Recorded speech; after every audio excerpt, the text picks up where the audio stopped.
Sa video natin ito ngayon mga tropa ay pag-uusapan natin ang 5 kakaibang underwater discoveries ng mga divers, mapa saltwater man o sa freshwater. At yan ay pag-uusapan natin dito lamang po yan sa channel na kung ikaw ay may alam sa mga bagay-bagay, kayo ay laging mapapalagay. Simulan na natin.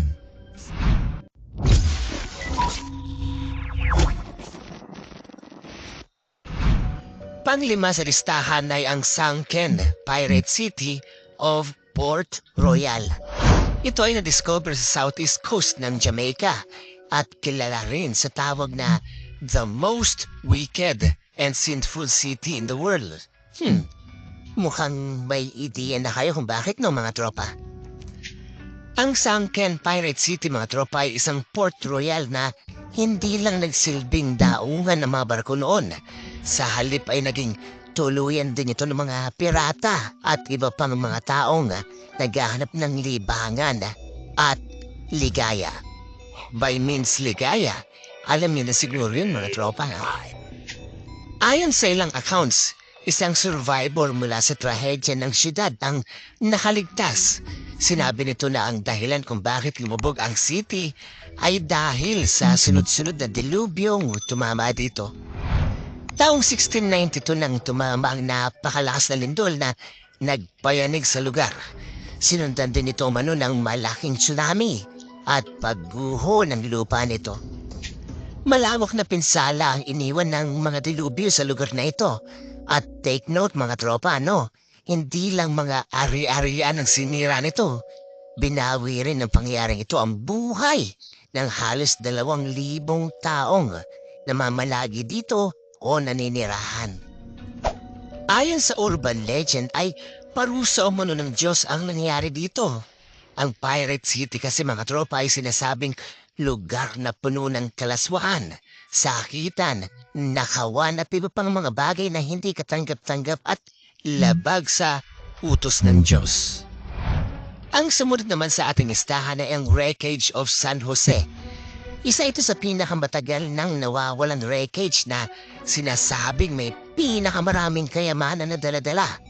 Kaya nga, kilala rin ito sa tawag na Holy Grail of Shipwrecks. Ang San Jose mga tropa ay isang Spanish galleon na sumabog at lumubog noong July 8, 1708 sa Colombian coast. Tinatayang nasa 3.7 miles ang lalim ng nilubugan nito at naglalaman lang naman ito ng ginto, pilak, mga precious stones at iba pang kayamanan. Ang mga nasabing kayamanan mga tropa ay dadalhin sana kay King Philip V ng Spain ng mga panahong iyon. Kung susumahin mga tropa ay aabot ng halos $17 billion o tumataginting na 869 billion pesos ang halaga ng mga kayamanang nasa loob ng barkong ito. Napakalaking halaga, diba? Taong 2015 mga tropa nang madiscover ang remains ng San Jose na natagpuan naman nila sa kalaliman ng Caribbean Sea.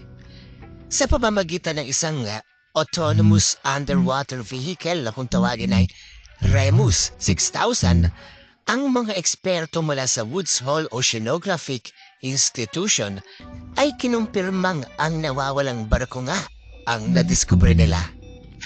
Dahil dito ng mga tropa ay marami ang naging interesado sa barko. Iba't ibang team ang sumubok na i-explore ito para sa karagdagang mga detalye at pagtatangkang i-claim ito. Ikaw ba naman tropa, kung ganun karaming mga kayamanan na makukuha mo, malamang sa malamang kahit hindi ka marunong lumangoy ay magdadive ka dun sa spot ng ocean na yun. Pero hanggang ngayon mga tropa ay nananatili pa rin sa ilalim ng karagatan ng sinasabing shipwreck na ito. Sa ganito kasi kalalim mga tropa ay hindi biro na iangat ang barko o kahit na maliit lang na parte nito. Bukod sa mahirap na, magastos pa at talaga namang komplikado ang magiging proseso kung sakali. Ang pangatlo naman mga tropa ay ang Lion City. Isa ito sa pinaka makasaysayang city sa China. Bago ito lumubog mga tropa ay sinasabing ang sibilisasyon na muhay dito ay organisado at makapangyarihan. Ang Lion City na ito mga tropa ay sinasabing sinadyang bahain at palubugin noong 1959 para makagawa na isang hydroelectric power plant. Kaya naman sa ngayon, ang pumalit sa makasaysayang lugar na ito mga tropa ay ang man-made lake na tinatawag nilang Kiandao. Astig, diba? Sa totoo lang mga tropa, no, halos makalimutan na ng karamihan ang tungkol sa nasabing city na ito dahil nga sa limitado ang mga impormasyong inilabas sa publiko patungkol dito. Mabuti na lang at nabuhay ulit ang kwento nito ng matagpuan nito ng ilang divers noong 2001. Ayon sa kanilang report, ang mga architectures, designs, carvings at mga statue ng syudad ay sobrang intact pa. Kitang-kita pa rin umano ang detalyadong mga ukit at monumento gaya ng dragon, lion at phoenix na meron dito. Sa ngayon mga tropa, ang Lion City ay hindi na lang isang forgotten city. Naging isa kasi itong sikat na lugar matapos na ma-discover muli. At mga tropa, no, binuksan din itong lugar na to para sa mga turistang nais makita ang syudad. At ang resulta, naging paboritong destinasyon lang naman ito ng mga divers, local man o international. Nice, diba? Ang pangalawa naman sa ating listahan ngayon ay ang Lost Egyptian City of Thonis Heraklion. Sinasabing from legend to reality ang naging takbo ng kwentong patungkol sa Heraklion. Noon kasi mga tropa ay tanging sa iilang libro mo lamang mababasa ang patungkol dito. At dahil nga sa hindi naman ito ganun kasikat gaya ng The Lost City of Atlantis, ay karamihan sa mga tao ay kakaunti o walang ideya sa kung ano nga ba talaga ito. Taong 2000, ang European Institute for Underwater Archaeology sa pangunguna ng direktor at maritime archaeologist na si Frank Godillo ay natagpuan ang remains ng sinasabing Lost City na ito. Nakipagtulungan din sa team na ito ang Egyptian Supreme Council of Antiquities para sa agarang aksyon. Ayon sa grupo, ay halos isang taon din umano ang binuno nila para malukit ang eksaktong lugar nito. At sa huli ay matagumpay naman nila itong natagpuan.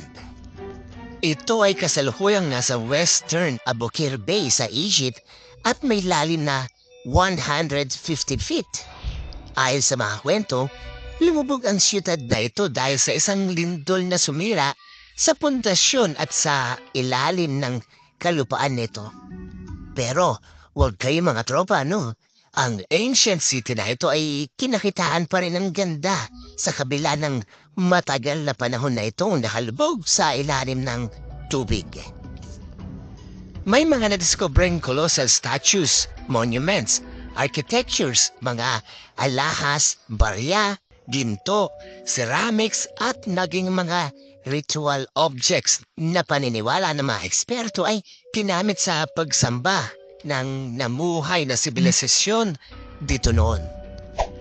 Ayon pa sa mga impormasyon, ang tanda ng city na ito ay inuugnay kay Heracles na isang bayani noon sa syudad. At kung pagbabasehan naman natin ang mga lumang records, lumalabas na ang Thonis Heraklion ay nagmula pa sa 6th and 7th century BCE.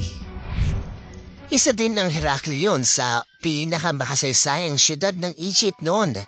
Dito kasi umano galing ang ideya ng import and export taxes na isang dahilan kung bakit naging mayaman at matagumpay ang buong Egypt. At ito pa mga tropa, no? Alam niyo bang natagpuan din ng team na ito ang halos 18 talampakan at 6.6 tons na red granite statue ni Happy. Si Happy mga tropa ay ang sinasabing deity ng Nile River noon. Kaya naman malaki ang papel niya sa discovery na ito. At ito pa mga tropa ang pinaka-interesting. Alam niyo bang matagumpay ding naiahon ng team ang nabanggit na statue? Idagdag na rin natin ang Steel of Tony's Heraklion na laman ng ilang exhibit at museum na yon. At ang pinakauna sa listahan natin ngayon mga tropa ay ang Giant Anaconda. Mabanggit pa lang ay talaga namang kinikilabutan na ako. Paano pa kaya kung maka face to face ko pa yan? Nako, huwag naman sana. Talamak sa Brazil, partikular na sa Amazon River ang sinasabing Green Anaconda.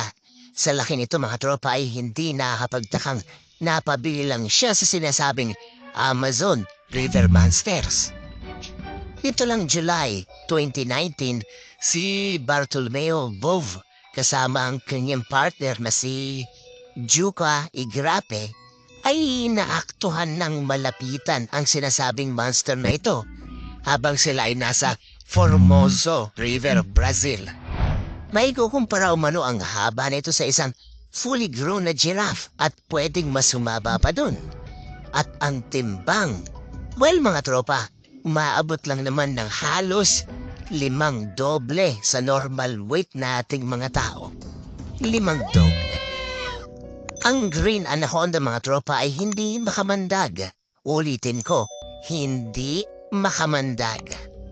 Hindi naman kasi lahat ng ahas ay kamandag ang ginagamit sa pambibiktima.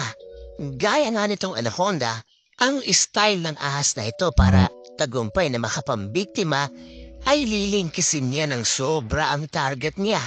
At ano nga asahan natin? Well, sa higpit ba naman at tindi ng pressure manlilingkis nito ay dalawang pwedeng ending mga tropa. Madurog ang buto mo o masuffocate ka. No choice ka pa rin. Mabalik tayo. Ayon kay Bove ay sanay at madalas siyang makakita at lumangoy ng malapit sa mga pating. Yun kasi talaga ang forte niya bilang isang diver. Pero mga tropa, ang isang ito ay kakaiba.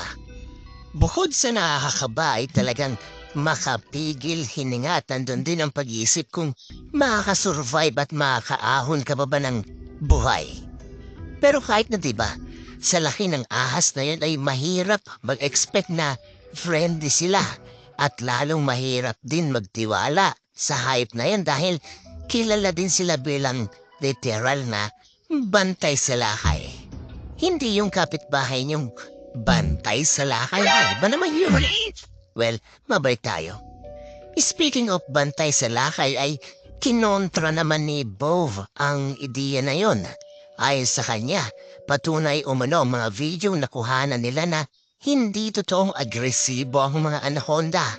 Hindi tulad sa nakasanay nating impression sa kanila at lalong hindi rin umano ito katulad sa mga napapanood nating pelikula. In short, masyado lang umanong ginawang dramatic at epic ang imahe nila sa mga movies at nakasanayan nating mga kwento gaya sa mga sikat na Anaconda movies.